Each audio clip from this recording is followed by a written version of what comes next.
Should you buy Bitcoin now or wait for the price to start rising to validate that it's a good investment? Unfortunately, here we are again. Now, you all know the answer to this question. You should buy Bitcoin now. But let's walk through the psychology of why so few people do that. So if I could change one thing about investing, I'm not sure off the top of my head what that would be, but a really good candidate would be for people to stop using prices as validation for the how valuable an investment is. People do this all the time. In fact, it's probably one of the number one fallacies that keeps people from making money in investing. Because when you use the price as validation for a good investment, you always chase whatever is going up, which means you tend to chase whatever is already expensive at the expense of whatever is cheap and is going to go up in the future. So, for example, you can buy on the stock market something called exchange-traded funds, ETFs. Exchange-traded funds can be a group of other stocks, and often are, that represent a bunch of different things, but a common one is to have a certain theme. So an ETF will be launched for AI, or an ETF will be launched for, medical technology software companies or things like that. Those ETFs typically underperform from the point they are launched. Now, why is that? Well, because an ETF is launched when the prices in a certain category are rising, which means there's demand from the marketplace to have an ETF that makes it easy to invest in a bunch of companies at one time. The problem is, what is driving the creation of that ETF is that the prices have already risen, meaning the return from those ETFs tends to be lower than other opportunities in the marketplace, because by the time a company gets around to creating an ETF for a specific sector, that tells you that sector has already had significant price performance. Otherwise, they would not be creating an ETF. Nobody wants to make an ETF for a sleepy aspect of the market that people are not sure about or don't believe in. So again, this happens all the time. It's happening right now in silver. Tons of people are buying silver right now who have no idea why they're buying silver. They don't have an investment thesis for silver. All they know is that silver is way up. The problem is that means they're buying silver at $70 or $80 per ounce. And then when it drops, they're probably going to panic sell it at $50, $60, $40, $30 an ounce or something like that. And they're going to lose money. Or even if silver does keep going up, a lot of the upside of silver has already happened. Now, some people will make a lot of money because they recognize that silver might do that before it happened. But again, the time you want to invest in an asset is before there's a huge price rise. Now, I know exactly what it feels like to own a bunch of an asset that is the number one performing asset of the year. So in 2023 and 2024, Bitcoin was the best performing major asset 2 years in a row, 2023 and 2024. That did not repeat in 2025, but it will in the future. Hopefully this year, probably this year. But I know what it's like to see news headlines that say Bitcoin's the best performing asset and think, wow, I bought a lot of that before that happened. Now, how did I buy a bunch of that before that happened? The answer was because I was investing based on Bitcoin's fundamental properties as money, not on its price. I was buying Bitcoin, I bought Bitcoin at every price from 6,400 all the way up to 124,000. I bought Bitcoin at every price, but I bought a lot of it under $20,000. Certainly even more under $30,000. I was buying back in 2022 as the price dipped below 40,000, below 30,000, below 20,000. I was buying more and more and more Bitcoin all the way down. Now, why was I doing that? Because I was not using price as validation for the asset quality. I was using the attributes of the asset to set my expectations of future returns. Now, if you look at the price, everyone would say, you're an idiot. Why are you buying in 2022 Bitcoin, which is just crashing, crashing, crashing? And the answer is because the reasons it's crashing are not good reasons. The reasons Bitcoin was crashing in 2022 were all reasons that had nothing to do with Bitcoin. The Terra Luna ecosystem blew up. FTX blew up. All this crypto garbage blew up that honestly and truly had nothing to do with Bitcoin. And I knew it had nothing to do with Bitcoin, but most people couldn't tell the difference. They just knew that the whole crypto world was on fire. And I knew that, a bunch of the crypto stupid stuff was on fire, but Bitcoin was not on fire. I mean, Bitcoin was doing fantastically well as far as its attributes of monetary properties and the health of the network and transmitting value and all of that. So I had the foresight to buy a bunch of Bitcoin when it was cheap. And I would consider Bitcoin cheap right now. Now, most people are not reaching out to me right now. At $90,000 per Bitcoin, most people have lost interest. It's been going sideways for a month or two. They've lost interest. They've moved on. They're trying to find something else new and exciting to invest in. They assume the Bitcoin party is over. And that's just not true. Bitcoin will come raring back as an asset class. And the question is, how much of it are you going to own before that happens? Because what everybody does is they think, well, I own a little bit of Bitcoin, I'll keep an eye on it.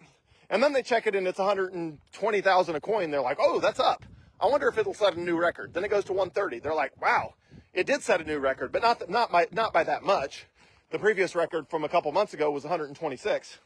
Then it goes to 150 and they're like, oh man, this thing's really going. I really ought to own a lot more than I do. Then it goes to 170. Then it goes to 180. Finally, they're like, okay, 180,000, I am buying Bitcoin right now. I am not getting left behind by this train. Now, are you not getting left behind by this train? Because you just got left behind from 90,000 to 180.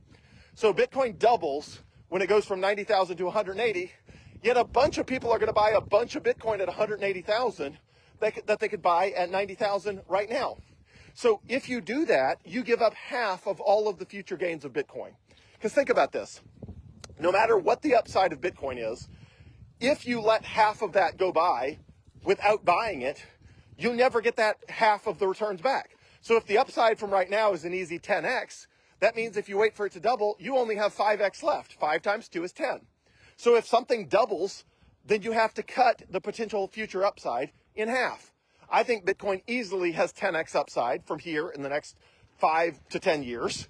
So if you can easily make 10 times your money in 5 to 10 years right now in Bitcoin, but you wait for it to be 180,000, well, then you're not getting 10x your money. You're getting 5x your money because half of the return has already passed you by. So this is just happening constantly with all assets. All investment assets are like this, where the people who make the most money are the people who understand the asset. They invest when it's on sale. They hold through the hard times, like right now.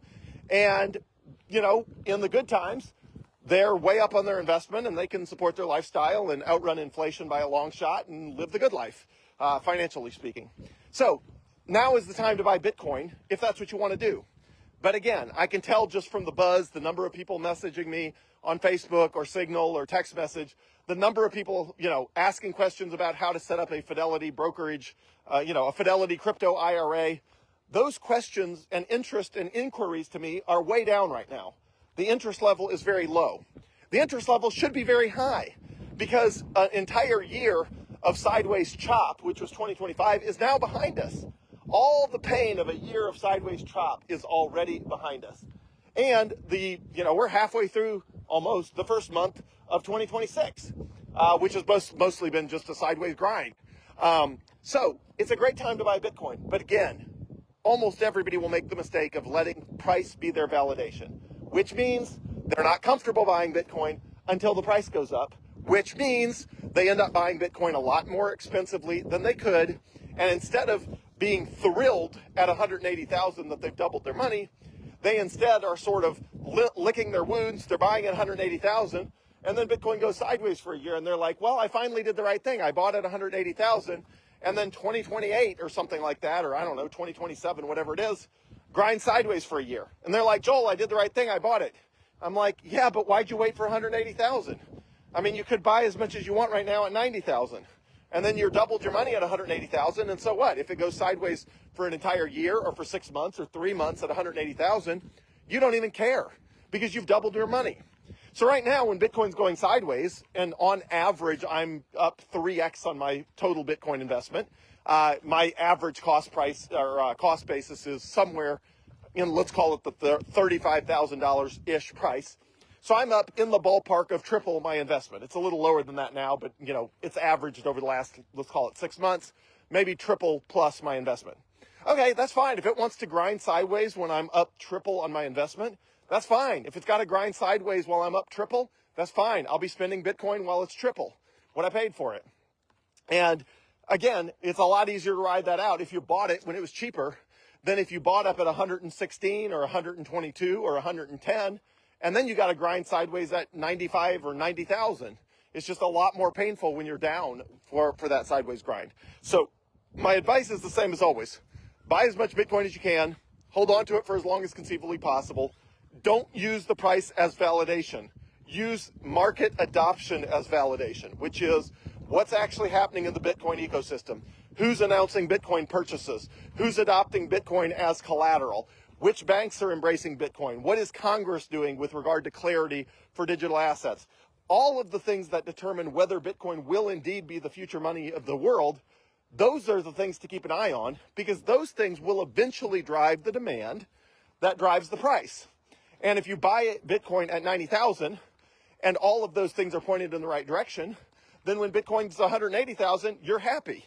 And you're not stuck buying it at 140, 160, and 175 on the way up, because once again, you're using your price as validation. Now, most people are going to use the price as validation. I know they will anyway, no matter what I say. I know as soon as the price takes off and Bitcoin starts outrunning everything else, my phone's going to light up. All these people are going to be asking, how do I set up a Fidelity crypto IRA? How do I set up a Fidelity crypto Roth IRA? How do I convert my old 401k into Bitcoin? Everybody's going to be asking me those questions as soon as the price, takes off. Everybody's going to be asking me, hey, you gave me $100 of free Bitcoin. I never redeemed it. Can you send me a new link? Yes, I'll send you a new link, but the $100 would have been $120 by the time I send you a new link. But guess what? I'm not sending you a new link for $120. I'm sending you a new link for just $100. So if you don't redeem the first River link I send you for $100 of Bitcoin, I'm not going to increase the $100 just because you missed out on 20 or 30% upside before you got serious about it. That's your job. So if I sent you free Bitcoin, please redeem it. Now's a great time to buy Bitcoin. Buy as much as you can. Hold on to it for as long as conceivably possible. It's the same recommendation I always give, and it's the same recommendation that has never been wrong in the last 17 solid years. Have a good one.